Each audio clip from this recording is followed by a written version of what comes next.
Hola, soy Brenda Vera Méndez con matrícula 11-02-11-096 para la asignatura de Taller de Empaque, Embalaje y Etiquetas. Voy a estar hablando primeramente del papel. ¿Qué es el papel? El papel es un material constituido por una delgada lámina que es elaborada a partir de pulpa de celulosa preparada con una pasta de fibras vegetales. Esto posteriormente es blanqueado, secado y endurecido. Esto salió por fruto de la necesidad, ya que a lo largo de los siglos es un material básico para transmitir información y conocimiento generación tras generación. Sin embargo, hay muchísimas utilidades del papel, no solo para escribir, como por ejemplo su uso para elaborar bolsas y todo tipo de embalajes.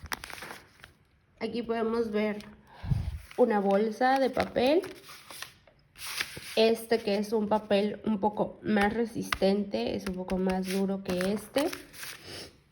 También para envase y papel para embalaje. Vamos a hablar primeramente del papel craft. El papel craft es un papel muy resistente, por lo que se utiliza para elaboración de otros tipos de papeles y usos, como embalaje para bolsas, sacos y papel para envolturas. Se utiliza además como papel base para laminaciones con aluminio, plástico y otros materiales, y con este papel se pueden producir también cartones pesados. Este papel es el papel base que vamos a encontrar en todos los empaques, que es el papel craft. Como podemos ver, es muy delgadito, es una lámina muy delgada y este se rompe un poco más fácil porque es solo papel. También está el papel pergamino vegetal. Este tipo de papel tiene una gran resistencia a las grasas, aceites, además a la humedad. Puede estar en contacto con la comida y no va a pasarle absolutamente nada. Un ejemplo puede ser este tipo de papel. Estos papeles por dentro vienen laminados, en este caso es gelatina, y si la gelatina se moja se va a endurecer y se va a hacer fea. Por lo tanto, las propiedades que debe de tener el papel que lo va a llevar tiene que ser laminado por dentro y muchísimo más resistente para que no le pase nada al contacto con el agua. Este también puede entrar como papel glacín. Además de este hay uno que es papel encerado, que es casi transparente. No lo tengo aquí a la mano, pero es el papel que se utiliza para repostería, para hornear y tiene una gran capacidad para soportar altas temperaturas, que lo puedes meter fácilmente al horno y no se va a quemar y absorbe muy bien la grasa. Es un laminado muy transparente. Y dentro de esas bolsas también podemos encontrar estas, que son de las más sencillas, pero que muchas igual vienen por dentro como enceradas. Y dentro de este papel craft que estábamos hablando también, entran estas que son más resistentes, que son más gruesas. Aquí cuesta un poco más de trabajo romperlo que el papel craft de hace rato, porque esto lo hacen más resistente. Y de hecho hasta estas correas de las bolsas son de papel. Y ya por último tenemos el papel tisú, que este se utiliza como uso doméstico y sanitario. Se caracteriza por ser de bajo peso y crepado, es decir que todo es microarrugado, las que le confieren elasticidad, absorción y suavidad. Este papel también se utiliza para proteger algunos productos eléctricos, envases de vidrio, herramientas, utensilios, etcétera, etcétera, etcétera. También están los empaques ecológicos, que viene siendo el papel craft, que son los tipos de papeles que no tienen ningún proceso de blanqueamiento dentro del mismo, precisamente porque se ahorran esos pasos que son tan contaminantes. Cartón.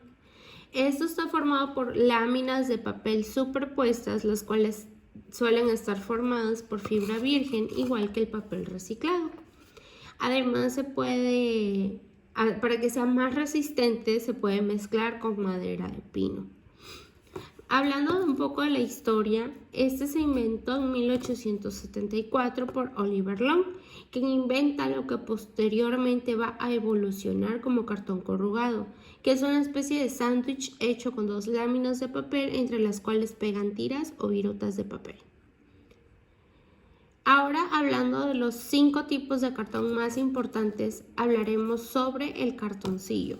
Este cartoncillo es un cartón que está entre la cartulina y el cartón propiamente dicho. Se emplea para la mayoría de envases como cajas de cereal, productos de electrónica, etc. Es este tipo de cartón que es ni muy grueso ni muy delgado como el papel. Es lo suficientemente resistente para contener algo dentro sin que le pase nada, pero no es tan fuerte como un cartón para envío. Ahora vamos a pasar a hablar sobre el cartón ondulado o cartón corrugado. Este tipo de cartón se compone de 3 láminas, que la lámina interior tiene unos pliegues en formas de ondas, como los podemos ver aquí en este ejemplo del cartón. Podemos ver la lámina de abajo, la de en medio que tiene ondas y la de arriba. Este es el que se utiliza más para envíos y contener cosas frágiles, precisamente por la anatomía de porque este hace que sea resistente a golpes más que este que tenemos aquí, que es el cartoncillo. Entonces este es el que nos ayuda mucho para los envíos. Ahora vamos a hablar sobre el cartón nido de abeja. De ese no tengo aquí un ejemplo, pero es prácticamente como el corrugado, solamente que tiene unos espacios en medio más grandes que el cartón corrugado, o sea que las onditas del cartón corrugado. Hablando del cartón gris, estos siempre se tienen que comprar, es decir, es un cartón muchísimo más rígido que el de las cajas de envío, que el cartón corrugado. Es un cartón que generalmente se ocupa en diseño o para hacer manualidades, utilizarlo base para manualidades, y también se le puede conocer como papel ilustración o cartoncillo también. Ese es un nombre muy común en las papelerías que encontramos en México. Es un cartoncillo grueso, o sea, tiene como que un grueso así, más o menos. Y ese, a fuerza, si lo quieres cortar, tiene que ser con cúter, varias pasadas. No se puede con tijera porque está tan duro que no te permite cortarlo de esa manera. Es muy inflexible, no es nada flexible ese tipo de cartón, y eso es más como para manualidades. Ahora vamos a hablar del cartón couché. El cartón couché tiene una o ambas caras recubiertas por una capa de papel de color, y por dentro generalmente puede llegar a ser gris o blanco, como este, por ejemplo, podemos ver aquí, que es un cartón que tiene también un tipo de laminación y brilla. Nada que ver con otros tipos de cartones. Por ejemplo, este tipo de cartón viene con plástico. El que viene por dentro sí brilla, pero el que viene por fuera no. Al igual que una caja de cartón corrugado, vemos que no brilla absolutamente nada. Les da el mismo tipo de luz, pero este, si lo muevo, ahí sí hay como brilla y este no. Entonces este es el cartón couché, que es lo que generalmente tiene una capa de brillo para que sea más bonito, decorado, y muchas cajas se hacen con este material, como este ejemplo. Ahora vamos a hablar sobre el vidrio. Vamos a hablar un poquito de su historia.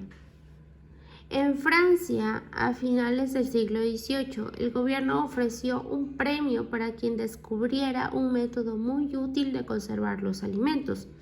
Este descubrimiento fue de vital importancia, pues debía servir para poder alimentar a los soldados de Bonaparte, y fue Nicolas Appert quien dio con esa solución y descubrió que ciertos alimentos envasados en tarros de vidrio sellados y calentados no se alteraban. Entonces es aquí como podemos saber sobre el descubrimiento del vidrio para los alimentos y ahí encontrarles una forma, no solo poner cosas secas como tal, sino también otro tipo de cosas. El envase de vidrio tiene numerosas aplicaciones y usos como perfumería, cosmética, medicina, químicos, vinos y licores, velas, etc. Las características de los tarros de vidrio es la transparencia, como podemos ver aquí, que permite ver qué productos hay en el interior sin necesidad de estar abriéndolo y cerrándolo. Por ejemplo, aquí podemos ver cuánto producto queda. El vidrio es un material muy fácil de reciclar, por lo que el tarro de cristal resulta ser un envase ecológico, como podemos ver aquí. Este tipo de envases, cuando tú los terminas de usar, los puedes usar en otra cosa. Esta es una salsa, viene sellado, viene con su tapa, y el día que esta salsa se acabe, entonces lo puedo lavar y lo puedo seguir utilizando infinidad de veces. No se va a degradar, va a seguir así mientras no se rompa. Las partes básicas de un envase de vidrio son la boca, el cuello, el hombro, el cuerpo, el talón, el fondo. ¿Qué es lo que podemos ver aquí? Hay distintos tipos de vidrio. Por ejemplo, este es en color ámbar y este se le da a las medicinas o a los líquidos que en contacto con la luz pueden perder sus propiedades, y por ello se les da un color al vidrio para que este pueda quedar oscuro y lo que contenga adentro no se vea afectado. Por ejemplo, este es transparente, este no le va a pasar nada con la luz y por eso lo dejaron tal cual. También podemos encontrar vidrios de colores. Un ejemplo de este es de esta vela. Es de color completamente. Es más como decorativo, si podemos decirlo así. Y es igual de grueso que este vidrio para contener medicinas. De hecho, este es un poquitito más grueso, un poquito más delgadito.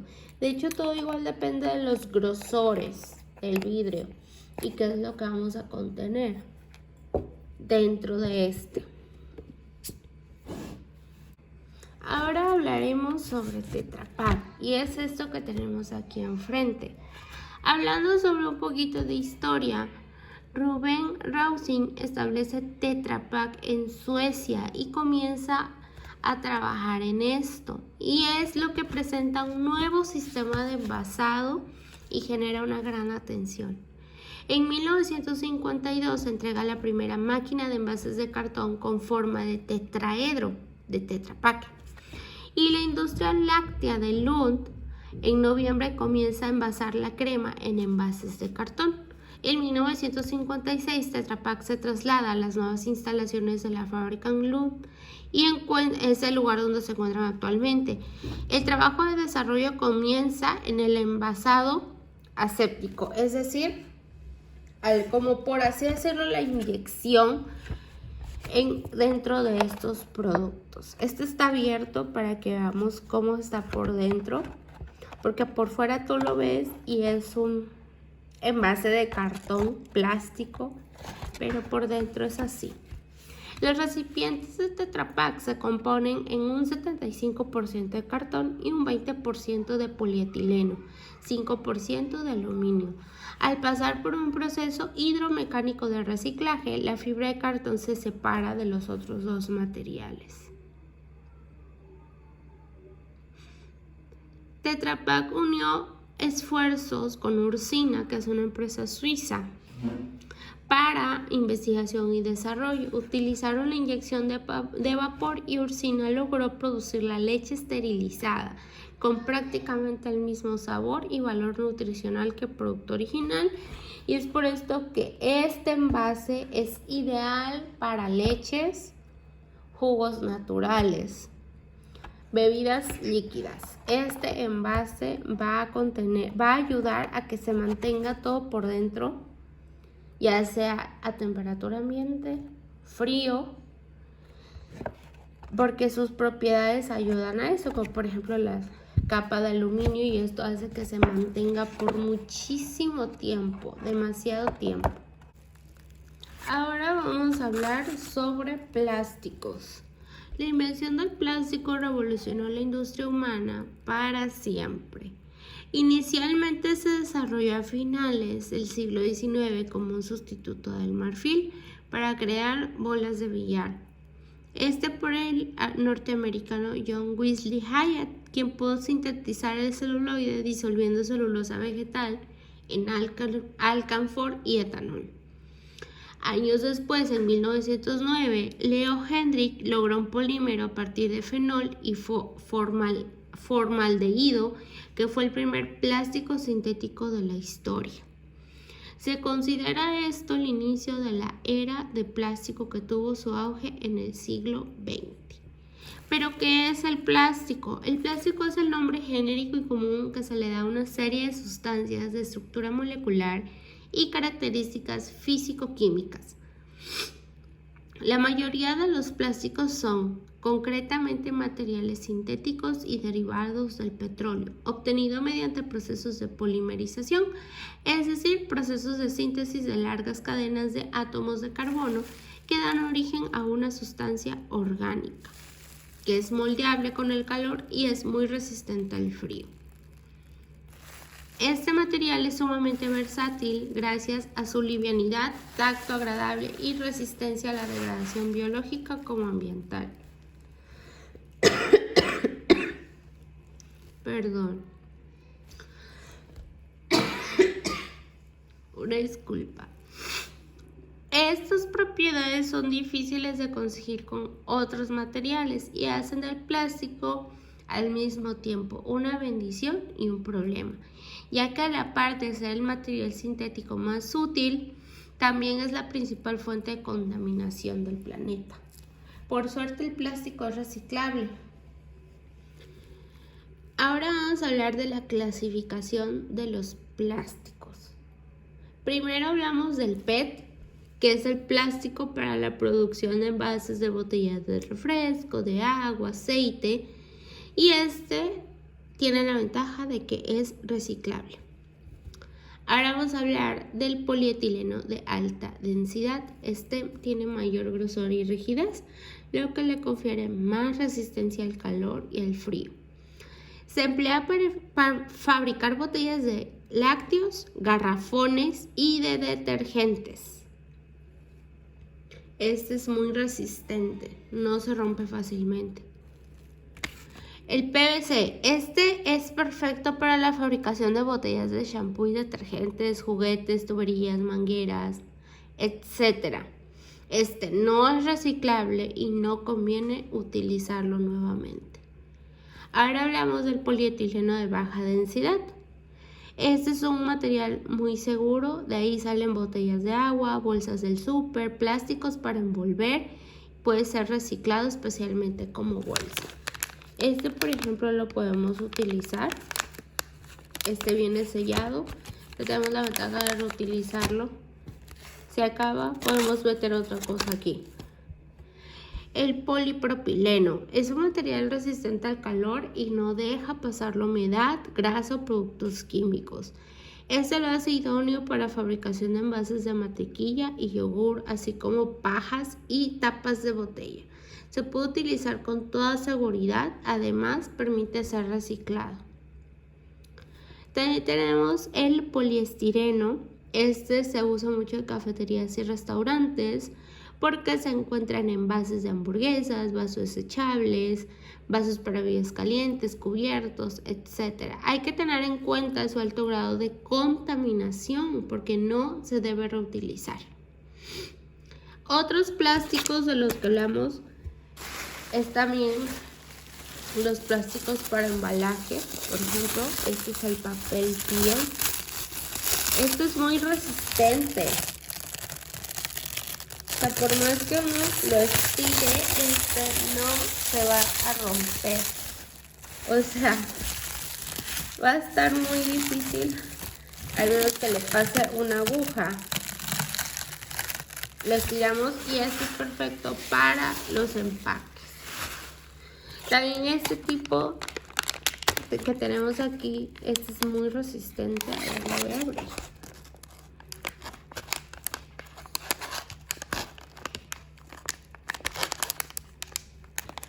Bueno, no pude. Pero estos sí son muy resistentes. O sea, está muy difícilmente de que se va a romper. Y también tenemos este tipo de plástico para empaques. Estos tienen por dentro plástico burbuja. Y esto muy difícilmente se va a romper. Ahora vamos a hablar de la hojalata y el aluminio. Este fue un precursor del vidrio y el descubrimiento que hizo Nicolas Appert, como habíamos hablado sobre el vidrio. Pues ellos buscaban una manera de conservar los alimentos, pero buscaban también algo que no se rompiera tan fácil y lo conservara más tiempo que el vidrio. Y fue como surgió la hojalata y el aluminio. Hablando sobre las hojalatas, son láminas de acero recubiertas con estaño para la protección contra la oxidación. Puede reciclarse completamente. Estos se utilizan en latas, tapas, para recipientes de aluminio y vidrio. Y está el aluminio. Esta es una típica hojalata que utilizamos para envases de alimentos. Es una vez que tú lo destapas, o sea, por dentro tiene un recubrimiento, por fuera no. O sea, por dentro no le va a pasar nada al alimento, pero por fuera puede que tú puedas empezar a ver signos de oxidación por aquí, por acá, porque por fuera no tiene eso, solamente por dentro. Ha pasado que encuentras latas que se están oxidando por aquí, por acá, pero por dentro todo sigue intacto. Entonces estamos hablando de la hojalata. El aluminio es diferente, el aluminio es más delgado y ese es el que se utiliza para las latas de refresco. Este se produce a partir de bauxita y su producción es más intensivo en energía de todos los metales. Se usa para latas y recipientes, al igual que alimentos, pinturas, cosméticos, etc. Es más delgado que la hojalata, eso está muy duro, más duro. Obviamente si se golpea muy fuerte se va a doblar, pero este es más grueso y el aluminio es más delgado. El aluminio surgió de una manera en que fuera algo más fácil, menos grueso, por así decirlo, más fácil de manipular.